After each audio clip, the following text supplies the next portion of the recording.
di sini kita luruskan kepada masyarakat bahwa Ayudalia tidak benar untuk merekayasa ataupun membuat perkara ini adalah laporan palsu ataupun keterangan palsu.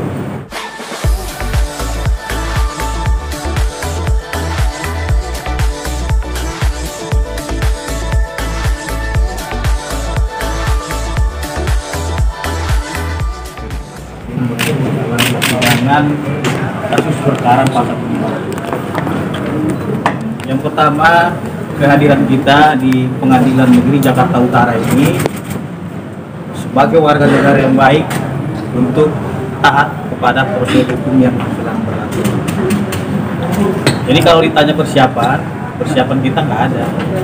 Tidak, gitu. Persiapan kita hanya berdoa kepada Tuhan yang Maha Kuasa.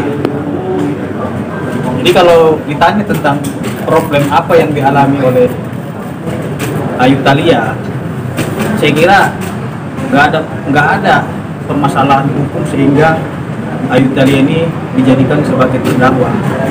Kalau pendapat hukum saya, kenapa seperti itu? Karena yang bersangkutan ini sebagai warga negara yang baik ingin mencari perlindungan hukum dengan membuat laporan polisi di Polsek Jakarta Utara. Jadi itu adalah hak konstitusional setiap warga negara. Dengan laporan polisi tersebut, undang-undang juga telah memberikan jaminan dan kepastian hukum terhadap warganya yang membuat laporan ataupun yang menjadi saksi dan atau korban sebagaimana diatur di dalam pasal 10 ayat 1 dan ayat 2 Undang-Undang Nomor 31 Tahun 2014 tentang perlindungan saksi dan korban. Jadi kita melihat di sini bahwasanya ada rangkaian hukum yang semestinya diberikan perlindungan hukum kepada Ayudalia yang dibuktikan dengan laporan polisi tadi. Kalau perbuatannya tersebut adalah karangan ataupun cerita bualan, nggak mungkin klien kita ini membuat laporan polisi. Buat apa dia mencari sensasi? Contoh, dia sudah ada punya pekerjaan yang jelas dan dia sudah hidup dengan tenang dan nyaman. Akan tetapi dengan adanya laporan polisi itu, dia hanya ingin meminta perlindungan hukum kepada pihak kepolisian agar tidak terjadi peristiwa yang sama seperti apa yang ia alami. Jadi kalau memang teman-teman menyatakan apakah Anda siap? 100% kita siap. 100% kita siap mengikuti persidangan ini, dan karena memang ini sudah sampai di persidangan akan kita buka semua yang sebenarnya, baik tentang hubungan, kedekatan dan lain-lain akan kita buka. Jadi ini saya kira momen yang bagus untuk buka-bukaan seperti itu. Iya kan, momen yang sangat bagus dan negara memberikan kesempatan kepada Ayudalia untuk mengungkap fakta yang sebenarnya. Kita juga minta maaf ke rekan-rekan media, kemarin sempat nggak bisa dihubungin karena saya jujur masih menjaga privasi sih pelapor. Tapi karena sekarang sudah masuk ke persidangan, ya intinya saya akan memperjuangkan hak saya. Apa yang benar akan saya perjuangkan. Saya nggak mau mau sejam saja disalahkan, saya nggak mau, apalagi setahun 2 tahun. Karena saya nggak salah. Posisinya berarti Ayudalia ini sebagai apa, Bang? Yang pertama, status Ayudalia di Pengadilan Negeri Jakarta Utara sebagai terdakwa. Ini saya jelaskan, terdakwanya kenapa terdakwa kan begitu? Masyarakat yang bertanya-tanya. Karena dugaannya beliau dituduh melakukan pencemaran nama baik sebagaimana diatur dalam pasal 310 311. Itu kan pidana umum. Pertanyaan saya, pencemaran nama baik yang mana yang dilakukan oleh Ayudalia? Karena memposting. Ini kan saya baca di dalam salinan berkas perkara, Ayudalia dituduh karena ada postingan di instastory-nya tentang luka lecet tadi. Yang kedua, ada dari bukti media pers dan ada bukti dari media televisi. Nah, yang kami pertanyakan, kalau memang ini dijadikan sebagai bukti untuk mempidanakan seseorang, di kemudian hari orang akan takut mencari narasumber dan orang akan takut menyampaikan apa yang ia alami kepada publik. Satu yang perlu garis bawahi, bahwasanya di dalam instastory tersebut Ayu Thalia tidak pernah menyebutkan nama orang di situ. Hal yang wajar jikalau dia berposting di Instastory-nya tentang apa yang dia alami dengan luka lecet tadi. Dan memang setiap hari beliau selalu update tentang kegiatan-kegiatan setiap hari. Apakah hal tersebut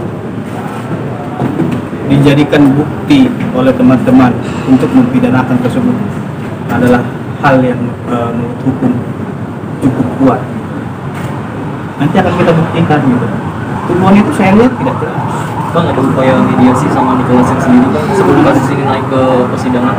Ada upaya mediasi sebelum ini kan sudah proses hukum, kita serahkan kepada proses hukum karena kan di dalam restoratif justice juga yang berwenang melakukan restoratif justice adalah pihak kepolisian. Sampai sekarang kita melihat tidak ada restoratif justice. Kalau memang ada undang untuk restoratif justice, ya tentunya akan kita hadiri. Gitu.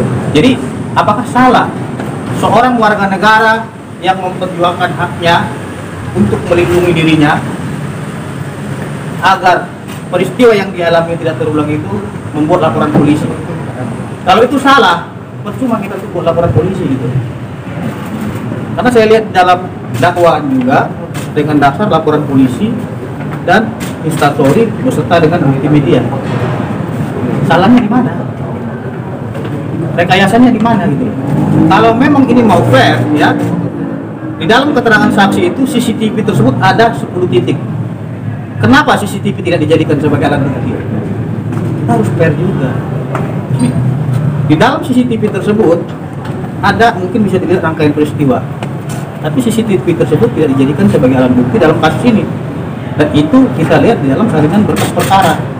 Ya kalau memang bukanlah CCTV-nya, kan ada 10 titik sesuai dengan keterangan-keterangan saksi CCTV tersebut. Kenapa nggak dijadikan sebagai barang bukti?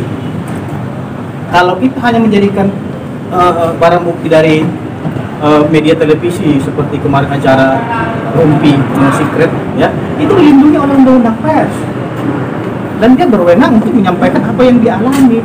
Semestinya ada imunitas yang dilakukan oleh Dewan Pers kepada Ayu Thalia. Ini yang kita sesalkan. Jadi di sini kita luruskan kepada masyarakat bahwa Ayu Thalia tidak benar untuk merekayasa ataupun membuat perkara ini adalah laporan palsu ataupun keterangan palsu. Tidak benar.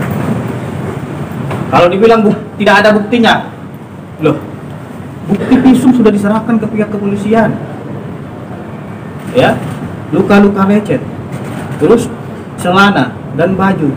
Ada buktinya, nanti kita buktikan saja seluas-luasnya di pengadilan ini biar terbuka gitu loh. Karena di dalam penghentian perkara laporan di Polsek Penjaringan tersebut saya lihat tidak ditemukan adanya tindak pidana. Bagaimana tidak ditemukan adanya tindak pidana sudah luka lecet, berdarah-darah? Kalau tidak cukup bukti masih mending mungkin gitu. Ini dasarnya tidak ditemukan adanya peristiwa pidana. Lalu bagaimana mungkin tidak ada peristiwa pidana orang sudah luka-luka? Klaim Abang sendiri kenapa laporan itu dihentikan Bang, sama polisi? Ya? Kenapa laporan Ayu Thalia yang pertama itu dihentikan sama polisi? Tadi sudah jelas saya sampaikan di dalam hasil ya penetapan tadi surat pemberitahuan hasil penyelidikan dengan dasar tidak ditemukan adanya peristiwa pidana. Berbeda dengan tidak cukup bukti, kan gitu. Kalau tidak ditemukan peristiwa pidana, saya kira ada kejanggalan di dalam kasus ini. Ya, bagaimana mungkin tidak adanya tindak pidana kecelakaan luka-luka lecet? Itu saja simpelnya gitu. Jadi kita di sini menyampaikan hak-hak daripada Ayu Thalia agar pemberitaan terhadap beliau selama ini miring bisa dijawab dengan benar dan fakta yang benar. Kalau dibilang persiapan lain ini apakah ada takut gitu? Enggak, kita nggak takut, biasa aja gitu, santai saja, kan kita hadapi saja. Yang namanya ini persidangan, bebas untuk menyampaikan fakta yang sebenarnya, disampaikan saja.